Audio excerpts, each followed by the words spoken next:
大家好，我是小高姐。今天我们来做麻辣熏鸡腿。处理干净的鸡腿，用刀尖或者是竹签子在鸡腿上扎一些小孔，放入调料腌制。我做的是麻辣口味的，你可以少放一些辣椒和花椒，多放一些五香粉，做成五香口味的。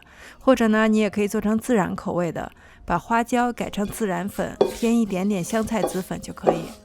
你参考它的做法，口味自己调整。拌匀之后放入冰箱，隔夜腌制。第二天鸡腿已经腌好，用一个高压锅倒油，油热之后呢，放入鸡腿，不着急翻面，煎1分钟，焦黄之后再翻面。鸡腿煎过之后呢，比较紧实，炖熟了也不容易散开，而且增加了一点点焦焦的味道。这一面也煎一煎，煎的差不多了，倒入开水，水不要加多了，等一会儿我们要收汁，锅铲稍微松动一下。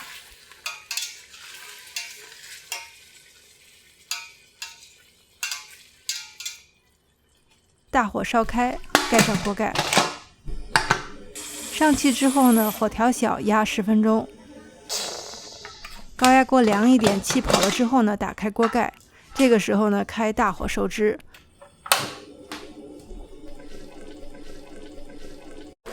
收汁的时候把锅摇一摇，不要让它糊底了。汤汁不是很多，很快就收干了。关火，肉汤和调料一点都不浪费啊，全都裹在鸡腿上面了。这个时候鸡肉已经熟了，麻辣鸡腿你可以直接拿出来吃了。如果你手边刚好有一点木炭，我们给它加一层味道。用铝箔纸简单做一个小碗。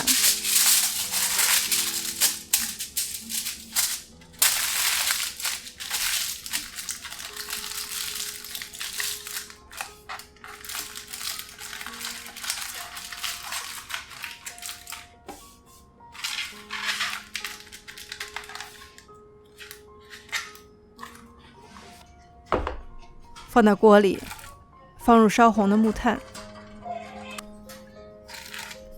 加一小勺油，顿时青烟四起，赶紧盖盖子。